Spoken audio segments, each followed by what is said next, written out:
keadaan mati saya, siapa yang akan memandikan saya, siapa yang akan mengubur saya. Biarkanlah keluarga saya yang nanti akan mengurusnya. Ia menyebut telah mempersiapkan kain kafan beserta kuburan. Ia juga berpesan agar dapat dimakamkan sebagai perempuan. Menanggapi hal tersebut, Ketua MUI Cholil Nafis justru tak membenarkan keinginan Dorce. Melalui Twitternya, Cholil menyebut jenazah seorang transgender seharusnya dimakamkan sesuai jenis kelamin pertamanya.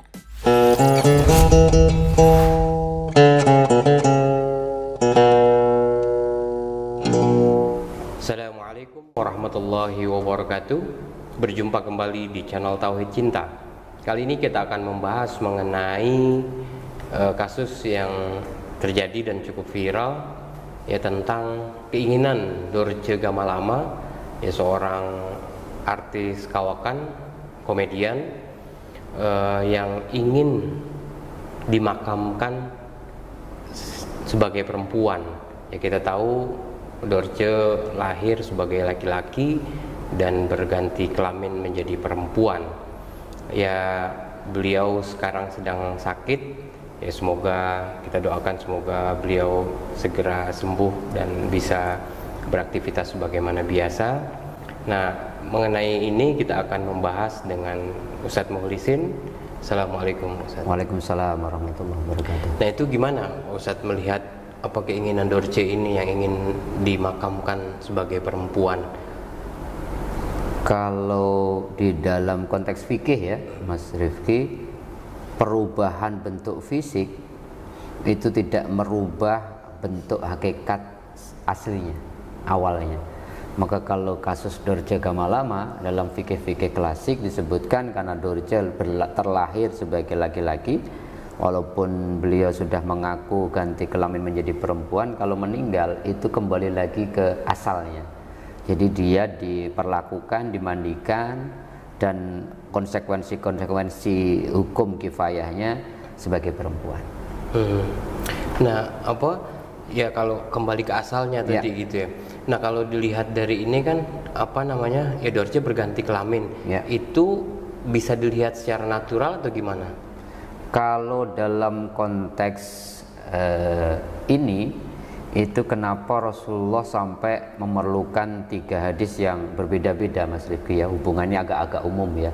Hadis riwayat Bukhari Muslim sama riwayat Ahmad, 2 riwayat Ahmad. Rasulullah agak memberikan warning, ya, tentang transgender ini.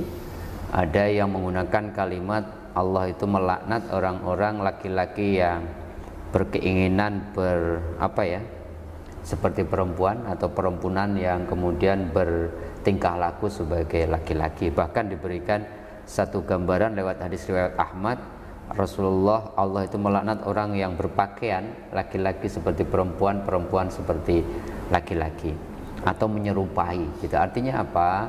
Artinya Allah pertama, kenapa itu kemudian dilarang? Pertama adalah bagaimana seseorang kemudian tidak menerima dirinya sendiri, sehingga kemudian dia berusaha merubah penampilan fisik yang telah diberikan Allah lewat lahirnya dengan operasi, dengan apapun. Tetapi di dalam fikih-fikih klasik, Imam Nawawi Al-Bantani juga mengatakan yang namanya transgender, yang disebut laki-laki menyerupai perempuan atau perempuan pengen jadi laki-laki, itu terbagi 2. Yang pertama, orang-orang yang memang terlahir dia tidak menghendaki fisiknya, misalkan dia laki-laki tapi tidak punya syahwat kepada perempuan, dia tiba-tiba perilakunya itu tidak dibuat-buat seperti perempuan. Itu katanya tidak boleh dicela, karena itu sesuatu yang dia sendiri tidak menghendaki. Bahkan dalam kasus Rasulullah itu pernah membiarkan seorang laki-laki yang secara natural terlahir dia laki-laki, tapi itu tadi seperti kasus yang saya sampaikan, dia boleh masuk ke kelompok perempuan. Karena banyak sahabat proses ini, kok gimana sih Rasulullah, kemudian ada laki-laki masuk ke dalam kelompok perempuan, kok dibiarkan saja? Rasulullah kemudian mengatakan, menurut informasi yang kami terima, bahwa dia memang tidak menghendaki laki-laki itu, tetapi dia punya kayak semacam yang dominan pada dirinya itu keperempuanannya. sehingga dia nggak punya syahwat dan sebagainya. Tetapi ternyata ketika dia sering bergaul sama perempuan itu, dia cerita ke kelompok-kelompok laki-lakinya, dia bisa ceritain itu dengan yang mencurigakan, lah saya lihat ininya itu dan sebagainya, dan di akhirnya kemudian Rasulullah melarangnya.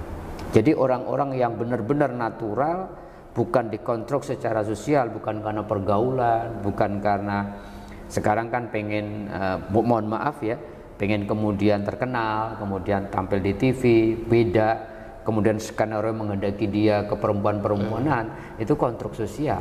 Lama-kelamaan kemudian dia punya teman-teman yang sama dengan itu, kemudian laki-lakinya kemudian menjadi keperempuanan atau sebaliknya, itu yang kemudian dalam tanda petik dilaknat oleh 3 hadis tadi. Jadi ada yang alamiah, ada yang alamiah. Kalau sudah seperti itu, memang kemudian ada kasus di Jawa Tengah itu sampai viral karena seorang dia sudah mencari jati dirinya, ternyata tidak menemukan seperti fisiknya. Anaknya seorang kiai besar, kemudian dia minta izin sama ayahnya, saya akan mencari jati diri saya. Akhirnya pada titik tertentu, walaupun ayahnya tahu ini terlarang dari agama, dia mengizinkan anaknya untuk menemukan jati diri yang sejati. Akhirnya dia memilih jadi laki-laki. Ini kan ada istilah yang lazim tuh, terjebak di dalam tubuh yang salah. Ya. Nah, itu gimana? Kalau memang dalam konteks itu yang objektif terjebak pada tubuh yang salah, maka Imam Nawawi mengatakan nggak boleh dicela itu.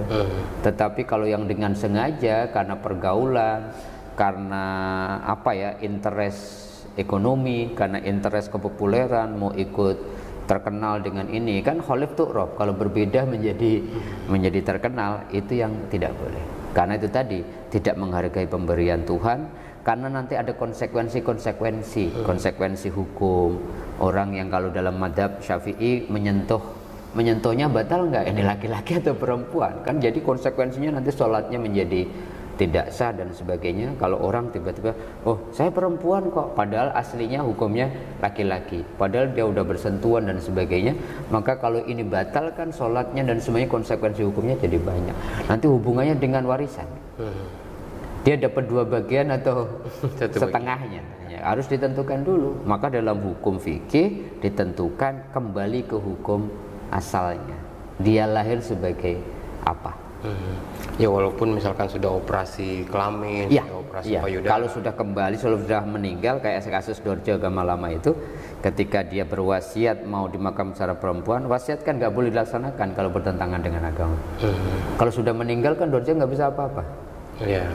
Wasiat itu boleh dilakukan, bahkan harus ketika tidak bertentangan hukum agama. Misalkan orang berwasiat memberikan hartanya seluruhnya untuk orang lain, padahal Al-Quran mengatakan nggak boleh, hadis mengatakan wasiat itu tidak boleh lebih dari 1/3, nggak boleh dilaksanakan kecuali batas yang telah ditentukan oleh agama. Termasuk kasus wasiatnya Dorje agama lama, ya nanti karena konsekuensinya siapa yang memandikan? Kalau pakai amil bukan keluarga yang memandikan, kalau dia meminta perempuan, yang memandikan harus amil perempuan, padahal hukum dasarnya ada laki-laki. Jadi banyak konsekuensi hukum lah, dan ini saya kira pelajaran pelajaran bagi akhir zaman ini kan. Kemudian orang-orang yang disitir oleh hadis Nabi, laki-laki menyerupai perempuan, perempuan menyerupai laki-laki atau transgender, itu sudah di warning dari dulu. Dan zaman-zaman sebelum Nabi Muhammad, umatnya Nabi Lut aja kan kemudian juga menyenangi sesama jenis, yang kemudian juga sudah mendapatkan dalam tanda petik warning dan hukuman dari Allah. Ada istilah itu orientasi seksual dan juga perilaku seksual. Ya orientasi seksual tuh misalkan heteroseksual, laki-laki menyukai perempuan, perempuan menyukai laki-laki. Ada juga homoseksual yang menyukai sesama jenis, laki-laki menyukai laki-laki, perempuan menyukai perempuan. Ada juga biseksual, laki-laki menyukai perempuan dan laki-laki gitu, dan perempuan menyukai perempuan dan laki-laki gitu. Nah ada juga perilaku seksual ya seperti misalkan sodomi dan lain sebagainya gitu. Nah pandangan Islam terhadap ini gimana? Ya dua-duanya saya kira sudah diberikan warning gitu. Dua-duanya tidak dibenarkan dalam agama, karena orientasi seksual itu kan biasanya ditentukan oleh lingkungan. Oleh lingkungan, kalau dia kemudian di lingkungan tertentu orientasinya kemudian Orientasi bukannya natural, tapi yang perilaku seksual ini ya? Enggak, kadang-kadang orientasi itu berubah. Orientasi itu berubah. Dulu dia normal-normal saja, tapi kemudian ketika teman-temannya, kan Rasulullah memberikan warning gitu. Seseorang itu tergantung temannya. Kalau temannya orientasinya kemudian sesama jenis, dulu dia normal, enggak, dulu pamit dari kampung ke kota besar normal semuanya, tapi tiba-tiba pulang kok berubah. Artinya apa? Orientasi seksual pun bisa berubah. Lah, orientasi yang seksual yang berubah itu, kalau dia, Mas Rifki tadi yang terjebak itu, memang dia natural yang begitu, nggak boleh dikecam. Tetapi kalau sudah menjadi perilaku seksual yang menyimpang sebagian Mas Rifki katakan, yaitu nanti ada konsekuensi hukum agamanya, ada konsekuensi hukum positifnya gitu. Itu dua-duanya kalau bisa kemudian ya sesuatu yang secara preventif saya kira menjadi lebih baik dihindari, dijaga anak-anak kita. Saya kira juga kita punya kewajiban ya untuk memberikan ruang yang kemudian kondusif, kemudian ruang-ruang pergaulan dibebaskan dalam tanda petik, diberikan batasan-batasan, bagaimana kita kemudian tarik ulur terhadap anak-anak kita, boleh bergaul, apalagi sekarang kan nggak ada batas-batas ya, anak-anak nggak keluar rumah aja bisa bergaul dengan siapapun. Saya banyak kasus Mas Rifki, orang-orang yang kemudian tiba-tiba teman-temannya itu satu komunitas gitu ya, kan banyak kasusnya begitu, satu komunitas gay semua jadi gay gitu, karena satu dan lain hal dia tidak mendapatkan perhatian dari orang tuanya, atau kasus kemudian percintaan yang gagal. Kalau dia salah mengklik satu komunitas saja, pelan-pelan itu bisa orientasi seksualnya berbeda gitu, atau kemudian sudah lagi sayang-sayangi ditinggal gitu ya, kayak kasus itu akhirnya kan kemudian menjadi antipati. Banyak kasus kemudian orang yang antipati gara-gara dia sudah mau nikah, berapa hari kemudian sudah ditentukan waktunya, kemudian dia ditinggal, dan ditinggal itu dengan selingkuh. Orientasinya seksual, saya nggak mau lagi sama laki-laki. Ada kan kasus itu, sehingga dia memutuskan untuk lesbian dan sebagainya. Tapi kemudian ketika dia menemukan orang lain lagi yang tulus, orientasi seksualnya bisa berubah lagi. Nah, yang terjadi saat Nabi Lut itu gimana ya? Ya kalau itu memang memang itu sosial menurut saya. Ya memang sudah diingatkan betul dan segala macamnya ya, bahwa naturalnya manusia itu diciptakan berpasangan. Nabi Lut sudah mengingatkan bahwa istri beliau sendiri kan juga tidak ikut beliau gitu. Jadi oleh karenanya kemudian Allah menurunkan adabnya untuk ini, jadi warning lah. Jangan ada Nabi Lut, umat-umat Nabi Lut modern yang kemudian melanggar dalam tanda petik ya sunnatullah, bahwa Allah ciptakan wa khalaqna kulla syai'in zaujaini, bahwa aku ciptakan segala sesuatu itu berpasang-pasangan, laki-laki ya pasangannya perempuan, perempuan itu pasangannya laki-laki, bukan sesama jenis. Dan itu kalau dilanjutkan konsekuensinya banyak kan, kemudian secara ilmiah sudah diterangkan, secara medis, secara ini tuh itu tidak baik gitu. Kenapa Al-Quran melarang itu? Pasti ada menjaga kebaikan kemanusiaan sekaligus anak turun manusia yang nanti akan keberlangsungan anak-anak manusia. Ya, menyambung dengan pernyataan tadi kan, bahwa ya Rasulullah membiarkan tadi misalkan orang yang laki-laki masuk perempuan karena memang itu alamiah dari sejak kecil sudah menyerupai bertingkah laku seperti perempuan gitu. Nah, bagaimana ketika mereka punya keinginan untuk nikah? Kalau dalam Islam gimana menanggapi itu ya? Artinya kan ya ketika misalkan dia seorang laki-laki dan perempuan, dia menyukai laki-laki juga kan gitu ya? Tidak boleh. Jadi nggak boleh dihina, tapi tidak boleh juga nikah. Tidak boleh dicela sebagai sebuah bukan keinginan dia sendiri, tetapi kemudian pelan-pelan orang-orang yang punya kepedulian, cinta, kasih sayang sama dia pelan-pelan memberikan nasihat, memberikan orientasi sosial yang sesuai dengan bentuk fisiknya. Nggak ada yang nggak bisa dirubah Mas Rifki. Tetapi kalau kemudian memang kondisinya dia sudah segala macam gitu, kan kemudian agama hanya memberikan aturan kan, hanya memberikan basyira wa nadhira, kasih kabar gembira, kasih peringatan. Kalau orang kemudian menabrak itu, wallahi demi Allah, kalau seseorang menabrak sunnatullah, hasilnya pasti bukan untuk Allah, pasti itu negatif buat manusia itu sendiri. Bagaimana nanti konsekuensi dari tujuan pernikahan yang paling utama? Keturunan. Kan banyak kasus sekarang malah sudah dilegalkan kan, banyak hukum-hukum negara yang melegalkan itu, gitu, pernikahan laki-laki sama laki-laki. Tujuan pernikahan apa di situ? Menjaga keturunan menjadi tidak terpenuhi di situ. Gitu. Nah, kembali ke permasalahan Bu Dorce nih, Tante Dorce Gamalama ya. Ya, walaupun misalkan ada keinginan atau wasiat beliau ingin dimakamkan sebagai perempuan, itu nanti kembali ke bentuk aslinya ketika dia lahir. Nah, walaupun ya katakanlah sudah mengubah kelaminnya, juga payudaranya. Fikih-fikih klasik menyatakan dengan jelas hampir semua madhab ya. Ya, perbedaannya apa sih dimakamkan secara perempuan sebagai perempuan dan laki-laki? Karena kan ya kafannya mungkin sama. Ya, gitu. kafannya kan berbeda. Kalau perempuan berapa lapis, kalau laki-laki berapa lapis, kemudian bagaimana tata cara memandikan. Kan konsekuensinya yang memandikan itu kalau bisa, yang kalau keluarga kan nggak ada batas-batas mahram dan tidak. Tapi kalau kebanyakan kita kan diserahkan aja kepada amilnya. Itu konsekuensinya harus ditentukan dulu, Mas Rifki. Kalau Bunda Dorce kemudian perempuan, yang memandikan harus amil perempuan. Kalau aslinya kembali kepada hukum laki-laki, yang memandikan laki-laki. Nah, konsekuensi itu. Terus tata cara sholat jenazah gitu, letak imam kan juga beda. Kalau laki-laki di kepala, kalau perempuan di tengah-tengah badannya.